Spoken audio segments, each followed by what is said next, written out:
Hello everyone and welcome to Stan the Wineman TV. I am your host, Stan Rattan. This is the Blue Collar Wine Show where we try to make you feel comfortable about your palate, and we want to take the mystery out of wine. It is just a beverage. And it really is. I mean, come on. Most of us, we just want to find something we like, and hopefully we don't have to take a loan out of the bank to get it. Right? I mean, really, that's what it's all about. Today I'm going to talk about white wine. I know it's middle of winter, but we still drink white wine. I know I do. When I'm cooking, I like to have a glass of white wine while I'm preparing the meal. You know, there's meals that we have in the wintertime that include whites. One of my biggest pet peeves, it's right up there in the top, is when I hear somebody say, I only drink red wine. And when I had my wine store, I got that a lot because I'd have samples of whites and samples of reds for people to try, and they'd come up and go, no whites for me, I only drink red. Now I'm not sure if that's in the wine snob category, but I have a feeling it is. To me it comes across as snobbery, like really? What are you trying to prove? Why wouldn't you drink white wine? There's a huge diversity in white wines, many different ones to try. I think what happens is a lot of people, they think in terms of, well, Chardonnay, Pinot Grigio, Pinot Gris, and Sauvignon Blanc. And they kind of get stuck on those three. I could see where that could get tiresome, but there's many, many other white wines in the world in your store to try. And we will review some Chardonnay, we will review some Pinot Grigio, even though that's hard for me to do. It's probably my least, I'll admit it, my least favorite white to reach for. I know there's good Pinot Grigio out there. I think I got a kind of a bad taste for it because it just kind of, I look at it as the Wendy's of white wine. Everybody goes to it, or McDonald's, whatever you want to use, because they know what they're going to get. And a lot of people are afraid to reach out and try new things. I can understand that, but that's what I'm there for at the store, is to help you find things. That's what these programs are for, is to help you look for things that, you might not normally try. Today we're going to do two Verdejo, kind of interesting, and we're going to do a Viura from Rioja. So, let's get started. Let's see what we find. First one I'm going to do is kind of we see this, hopefully you see this in a lot of your grocery stores. It's Marques Caceres. They used to just call it a Blanc, but now they've stuck to Verdejo as the white grape varietal that they use in that, and you're probably very familiar with this label. I know Costco used to just put their Rioja out there constantly. So I really like Verdejo. I've had it from different parts of the world. Molly Duker does they call it Verdelho, but they do a Verdejo that is rich. I mean, incredibly rich. It doesn't even taste like the Verdejo that I'm used to tasting from Spain. This comes from the region of Rueda, which is north of Madrid and I guess east of Zamora. It's really close actually to Rioja. It's kind of next to Toro. And it's, there's so many new regions in Spain that are becoming recognized. And one of the things I like about Spain is its value. It's such a value-driven country. You can get some great wines for next to nothing. This Rioja from Marques Caceres is only $9. So let's see what we get on the nose. I get a lot of kind of a mango papaya thing on the nose. A lot of times I say banana, but I don't really mean banana. It's just like that. I don't know how to put it any other way than, banana has can have a really strong smell, but it has a softer side to it, and if you concentrate on that, maybe that's what I mean when I say banana. But I get a little mango, papaya, banana, a little grassiness, which is interesting, a little lemon lime zest on the back end. So this has a really nice nose, really pleasant. Hopefully as you're watching this program, you understand you're getting the importance of smelling your wines. You know, just take a little bit of time to do it. It really enhances the experience. Let's see what we get on the palate. Actually, I like that grassiness that I'm getting.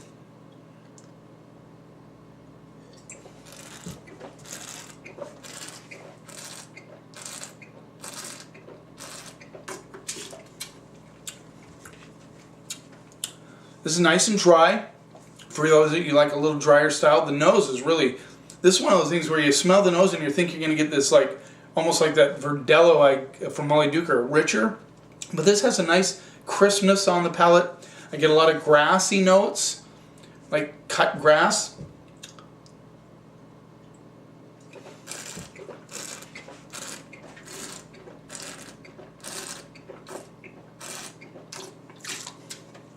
I get just a tiny hit of the mango, but mostly I get melon. There's a lot of melon notes, like a honeydew melon that you just cut open. It has a lot of that, a lot of grassiness. It leans, it gets really lean on the finish. This would be a great oyster wine, great with clams. To just sit and drink it, I don't know if a lot of you out there would really like that. I mean, I'm not sure if that's something that you know, would appreciate. Some of you might.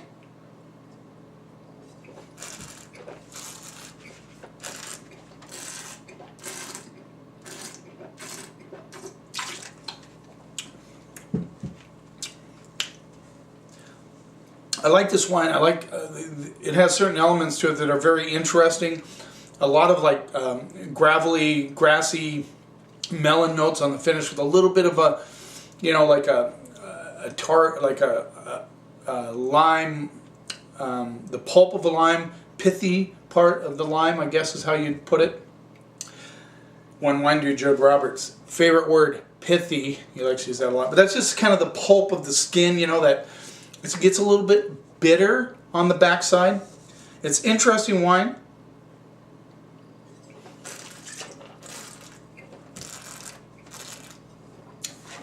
I think this would not be a huge play for those who are looking to sit during the Super Bowl and sip on a glass of white wine. It's got a lot of bitterness on the back end. It needs food. I think it needs clams. I think it needs oysters. Then that bitterness will kind of disappear. Just for a quaffing kind of white wine, wouldn't be my play. I'm going to give this one a C. I think it's a good wine. I think it has some, it's average. It's not complex. I'm going to go C+, because there's some things about it I like. I find them very interesting. So now we have a Verdejo from Martinsancho. It is from Rueda. Yes, also. And this one rolls in at $18. I just want to read on the back real quick what it says. It has a bunch of words on the back. No,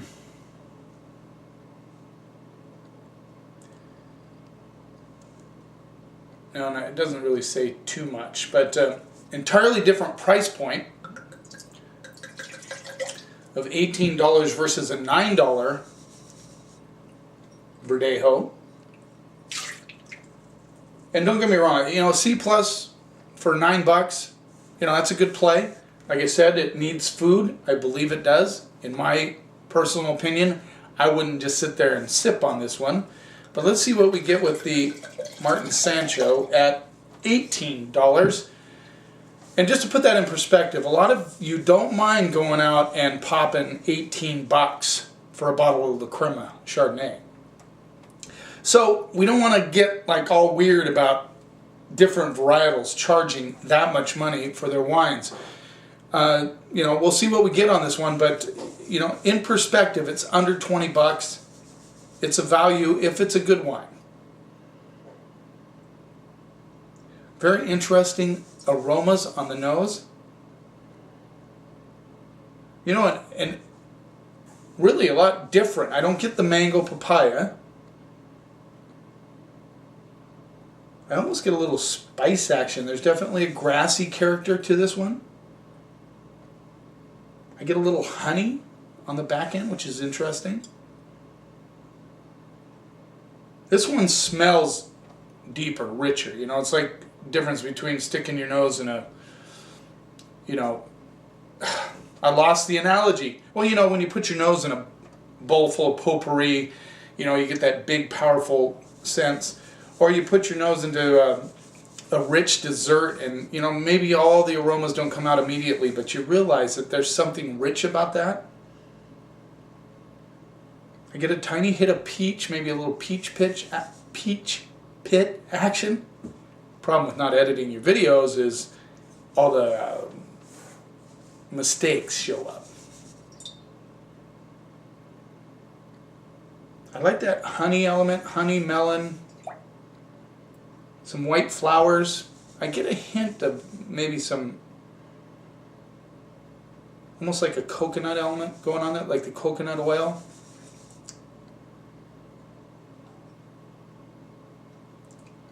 Yeah, I like the nose. It's not as expressive as the Marquis de Caceres, but it has definitely got some interesting things going on. You kind of have to extract them. All right, let's see what it does on the palate.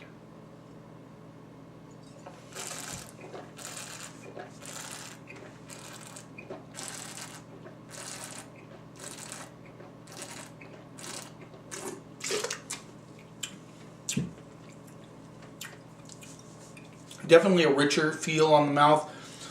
Still get that, like, you get a little lemon lime, a little zestiness on the back end. And this one goes into the kind of lemongrass bitter category on the finish, not so much as the Marquis de Caceres.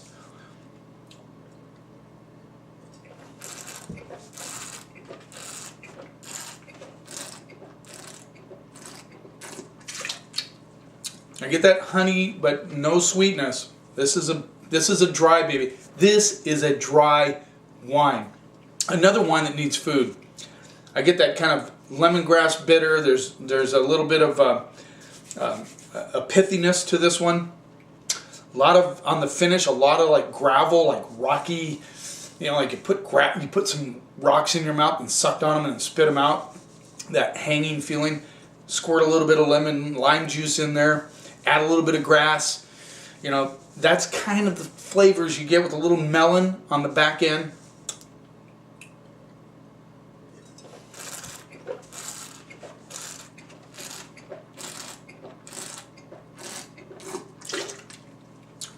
Again, beautiful wine to have with clams, oysters, shellfish of any kind, mussels, those types of things.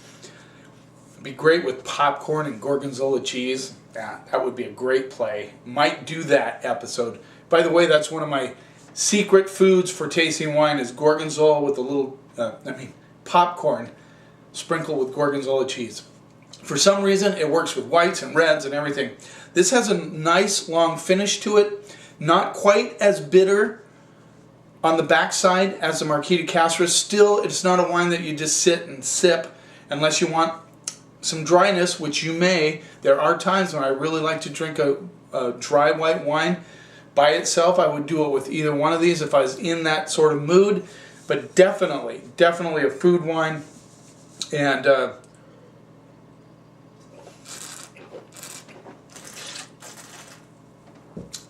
nice balance, good freshness. I'm just going to go a notch above the Marquis de Caceres. It's a C+, B- wine. Now I'm going to go B. I'm going to go B.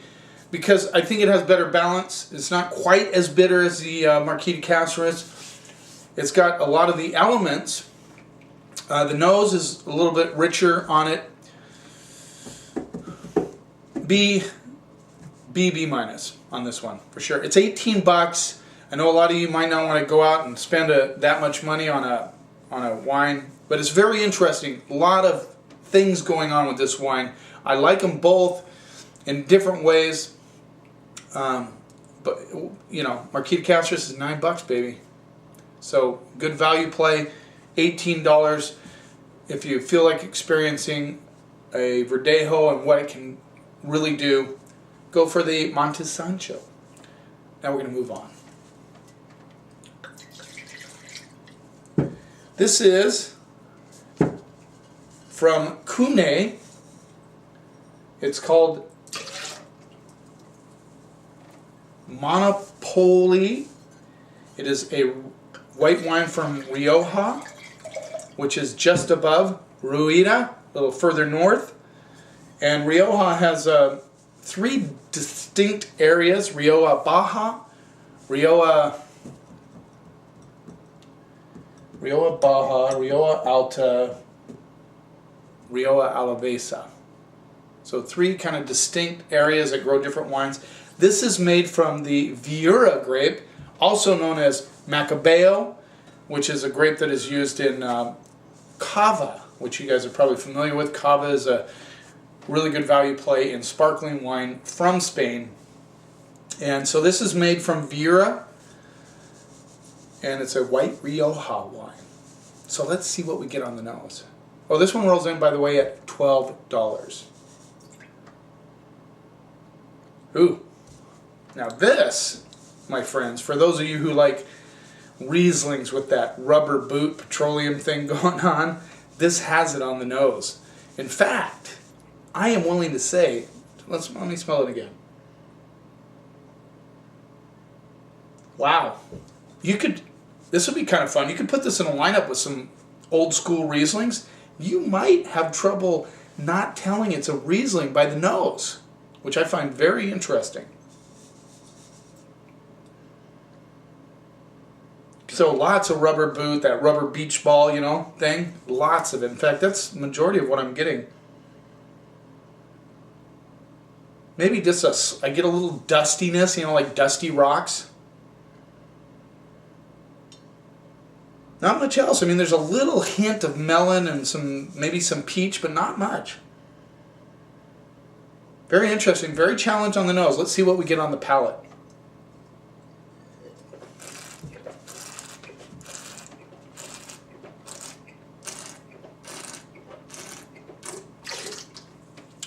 Wow. This might get into some people's delicious category. It's got like a nice little bit of apple, a little bit of peach, a little bit of honey. It's not sweet. It finishes really dry. But up in the front of the palate and mid palate, it's a little fuller.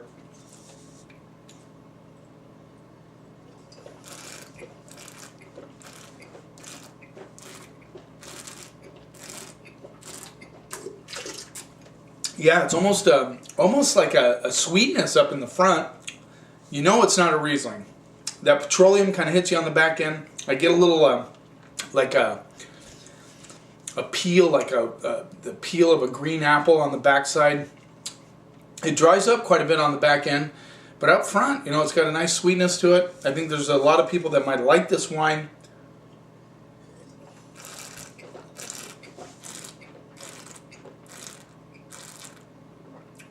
Good balance, nice balance. There's a little bit of creaminess on the backside. It doesn't go all out like it reminds me of biting into the skin of a peach, or the very edge of the skin of an apple. It's got that kind of just a hint of that bitterness that comes from that, but it's not bad. It's a good wine. It has a kind of the yin and the yang on it. The sweet up front, finishes dry. You could definitely drink this solo. It's $12, which is not bad for what you're getting.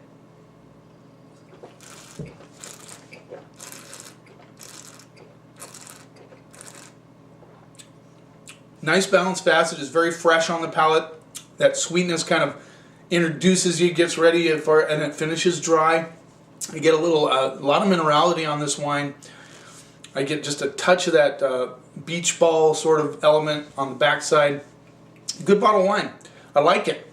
So if you want to reach out for something different, something new to try, a little bit of different action, go for the Cune Monopole. Good bottle of wine for $12. Really good.